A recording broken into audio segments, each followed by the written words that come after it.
252 вкупно заболени од грип се пријавени сезонава, информираат од Центарот за јавно здравје Тетово. Од почетокот на 2014 година регистрирани се 10 случаи.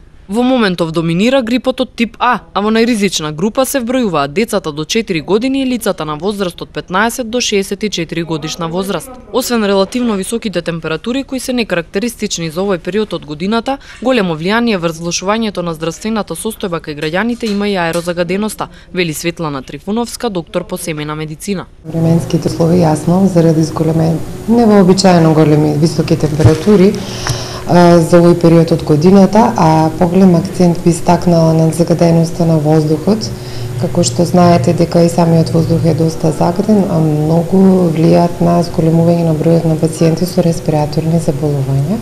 Дисперзираните помали частички премногу влијаат на пациентите, посебно што се со хроницитет и со намален имунитет. И тука се јавуваат, букнуваат респираторните болести.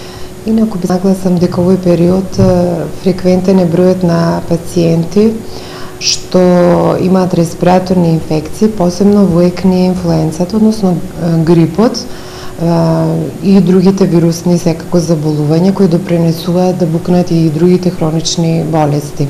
Најекспонирани групи во периодот ни се децата, прво најмалите деца, посебно до 3 годишната возраст, додека се формира имунитетот, дечињата што одат во градинка, исто така експонирани се заради затворената просторија и присуството на повеќе луѓе во затворен простор, од кои одреден број се болни. Исто така би нагласила дека за среќа овој период дечињава што одат во училишта, имаат некој распуст, не се толку, иако и они се зафатени со респираторните болести, а хроничните болести, луѓето кои што има намален имунитет заради одредени други заболувања, исто така се таргет групи што овој период многу заболуваат. Лекарите со апел до граѓаните да се придржуваат до советите и препораките, особено во овој период кога бројот на заболени од сезонски грип е драстично зголемен. Терапијата кај лесните вирусни настинки би ја кажала во насока на што? Значи, штом се јави една таква состојба, не мора ни веднаш да се јави пациентот на доктор, значи одма дава заместителна терапија. Се користи многу течности, супи, компоти, чаеви, значи да се рехидрира телото, тоа што е изгубена течност, потоа да се користат големи количества на витамини. Цинкот многу се фаворизира во последен период и пациентите, ако можат во просториите каде што престојуваат малку, да ги проветруваат. По најновите насоки на Светската здравствена организација и на центрите за јавно здравје, тоа е вакцинацијата од грип. Значи сега поново, порано беше се вакцинираше во одреден период и престанува вакциналните превенции.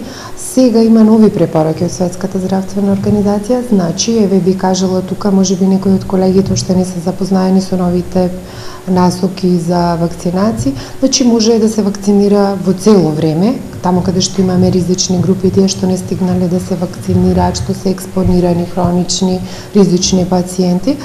Малку е проблем да се најде овој период вакцината во Македонија, но значи ако пациентите можат да се ја набават, може да се вакцинира целиот период. Високата температура, треската, солзењето на очите и сувата кашлица се најчестите симптоми кои се јавуваат кај лицата заболени од сезонски грип.